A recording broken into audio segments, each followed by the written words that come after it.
Elliot. Lloyd. Okay, gentlemen, you've had your instructions in the changing room. You know what I expect. Keep it clean. Protect yourself at all times and obey my commands at all times. Touch gloves, come out boxing on the bell. Let's go. Looking forward to this one, top of the bill, and a stepping stone perhaps to an outright Commonwealth title fight. You can see Elliot Whale unbeaten, younger of the pair as well by 7 years. They match up similarly otherwise in height and reach. Different stylistically. Germain has got a beautiful jab.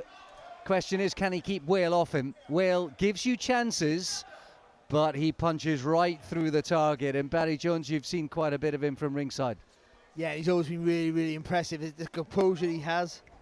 He's always looking to be busy, but he's always patient with his work, and that's always a sign of a quality fighter, where they put you under pressure. Just don't rush anything. Make sure they got the tag, hit the target clean and often. It's the jab of Whale that lands first, as I talked up the left hand of Germain, Andy, which is really where it all kind of starts for him as a foundation. Don't think the Conor Walker fight was necessarily a fair reflection of his abilities or where he fits. We know Walker's a bit of a tornado, and it was a very late call-up for him as well. Exactly. I don't think you can read too much into that, because anybody can get done early, can't they? And particularly if you take a fight at short notice against somebody like him, it's just one of those things that can happen. But the key, as you say, is does he have enough snap on that jab really to keep Whale at bay? And worrying signs that Whale is closing the gap and already landing some of those heavy shots. That's a slightly worrying sign for Lee Selby, who's in the corner for the first time for real with Germain tonight. Biggest featherweight that's ever lived, by the way. Looks like a middleweight in shape. But he just landed with two good right hands there, Germain. But the problem he's going to have is everything works off his jab. He has a really good jab, but against a southpaw, and he hasn't got the advantages of height and reach that he has over most other welterweights. If he can't get his jab going, how does he get any rhythm to his work? And jumping in with the right hand like that might have success now and again, but sometimes that might get you into trouble. It's been a controlled start, this, from Elliot Whale, with 6 knockouts in the 10 so far, but those have been coming thick and fast. 5 on the bounce.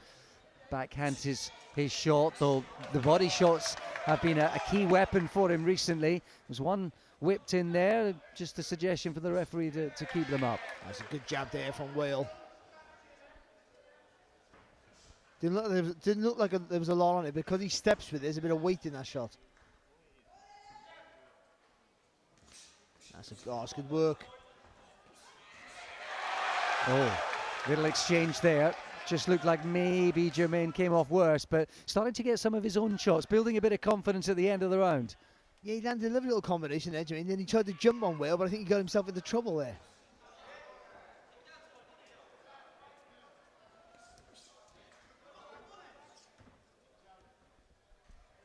Closing seconds of the opening contest. Been a focused start, this, from Whale on the front foot. Landing his jab early on. Oh, good right hand there from Germain. Yeah, I think he clipped him, and then a right hook right at the end from Whale as well. They sometimes say that the punchers can be vulnerable, and I said before, Whale gives you chances as an opponent. That was a good finish to the round there for Germain, because he just held his feet right above us, took a bit of a risk basically, and let his hands go. And I think that was actually quite a good move, because he needs to show Whale, look, you can't just walk in on me, you can't just jab your way in on me, I've got more to me than that. So it was a little bit of a risk, that, but I think it worked. And if you have, it's always a risk, but if you have faster hands and you're exchanging in close, you're going to get there first, theoretically. It's a risk I wouldn't be willing to take, but I think it is. With the southpaw, you got to double up with the right hand, and also, even though again, Whale can, because he likes to be precise, that sometimes that backhand, the southpaw left hand, can be a little bit slow, and that's where Germain's got to fire his right hand over the top as quick as he can, follow that punch back with the faster right hand. And we say that gyms can be inspirational. Fighters bouncing off each other, being around champions, of course, that's a huge asset for any fighter coming up. And Germain has been friends and trained and boxed alongside Lee Selby pretty much most of his boxing life, down at Tony Borg's, and now they're working together. They've been pals. They've got very similar backgrounds, the pair of them as well. They both lost brothers rather untimely in their lives, and here they are now partnering her up. And it looks like Germain, buoyed by the confidence of that little breakthrough at the end of the first. Yeah, and again doubling up that right hand, just pushing Whale back. It's a delicate balance for him tonight, Andy, isn't it? Because you can't be too gung-ho with a puncher like Whale. He's just got to tread that tightrope carefully. But you can't be too passive either. As you say, it's a difficult balance to strike, but I think he's doing a pretty good job of it early on here. There's always a risk that you'll get caught with something. Of course, this is boxing. It can happen at any point. It's going to happen at some point. It's just a case of how well you can soak it up, and you just have to accept that. His father's from Tiger Bay in Cardiff, Barry. You'll know it well. Never heard of it.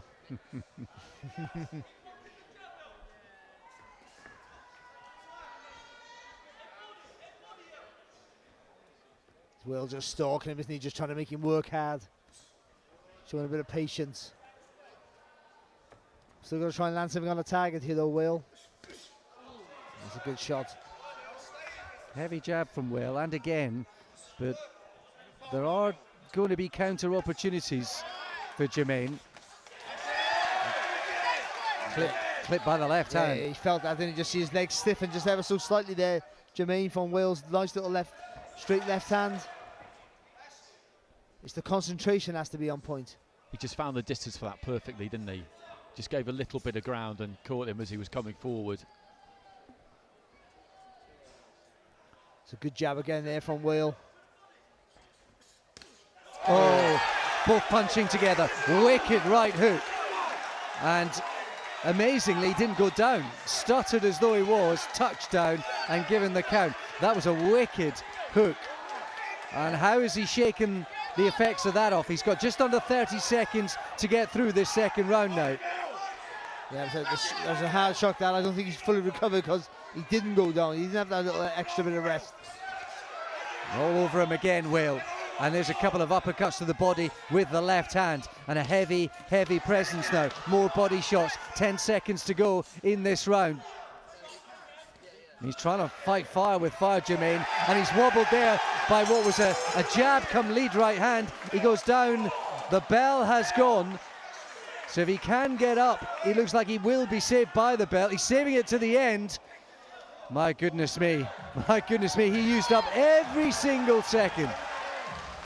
And that's the risk, isn't it? That's the gamble, because we were talking about it before, and you've got two choices, haven't you? Basically, against someone like Whale, you either come here and you could kind of not cover up and just get through, but you box and you think maybe if I can make it scrappy and close, I might be able to nick it, or you try and win. He's come here to try and win, and it's come undone for him a little bit towards the end of the round there. You said, if you don't commit to your attacks, he just walks on and bullies you anyway, doesn't he? And, he was having success in that round there, Germain. The thing is, when you punch, the chance you're going to punch with him, if he hits you first, you've got the faster hands, but if he hits you first, like there, and all that is neatness. He's turning the shoulder and the hook, and Germain's punching further out with a straight shot. And I think the fact that punch there, the one right at the end of the round, put him down, was indicative of the fact that he hadn't shaken off the first knockdown, because that wouldn't really put you down normally. He went down. He volunteered. He didn't volunteer. He did the right thing. Just so hard, I think, for Germain to get the tactics. What tactics tonight? So hard for him to get the right balance. And punching with Whale is a difficult option to try and employ. But let's not forget, this is a hard fight for Whale. On paper, it's a really hard fight for Whale. And a good win and a stoppage win of that is a statement. Oh, he's setting up that right hook. Oh my goodness me, he's hurt him again. Oh, that was a really hellish right hook. He set it up with the left hand, came back with it. And I think Lee Selby's calling this one. He is. He was on the apron there, and Germain was looking straight at him, right into his eyes. I was looking at Lee Selby, and he was looking straight back at his fighter, looking for any sign, and then he turned around looking for a towel, and then just waved his hands, because he could see in his eyes that basically he'd been hit and he'd stayed hit, essentially, and we knew what was going to come next. And that is an impressive win from Whale, because he's got some heavy hands on him, this lad, hasn't he? Because he didn't even seem to really catch him that And again, clean with any particular wind up there, but it's just stunned him. and like I said about him earlier, innit, when you asked what I know about him, well, he don't rush anything. It's all calm, isn't it? Just all the whole approach calm. And he got caught with a few good shots in round 2, and he never panicked.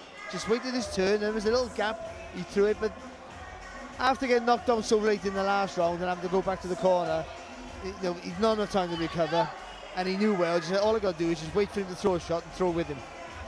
Yeah, I think unfortunately for Germain, he was turning on to a couple of those shots himself, and it just increased the effect. And again, because when you got a good jab and everything, and your whole style is based on what you do off your jab, against a southpaw, that's difficult. And when you're a tall welterweight, all of a sudden you're up against another tall welterweight, so the reach advantage is gone. He's a southpaw. It's hard to get the jab into players quickly, so you have to commit and take a leap of faith by throwing that right hand from too far out. I think stylistically it was just a difficult matchup for him tonight, and I just did. And Wales damned if he did, damned if he didn't. And also, Wales is a good fighter. And Wales, to be honest, Wales stamped his flag from the offset, took that centre of the ring, and he's always going to be the case, but he made Germain work all the time. Even when he wasn't punching, he was always having to think, always having to move. It's a roll of the dice boxing, isn't it? Always. He rolled the dice. Ladies and gentlemen, the official time, 55 seconds of round number 3. Your winner by knockout and your new Commonwealth Silver Welterweight champion, still undefeated, Elliot Whale! Elliot Whale is on a roll. That's 11 on the spin, 6 of them successively by stoppage, and he's doing it destructively, demonstratively, and looking better with every single outing as he goes up in class. How about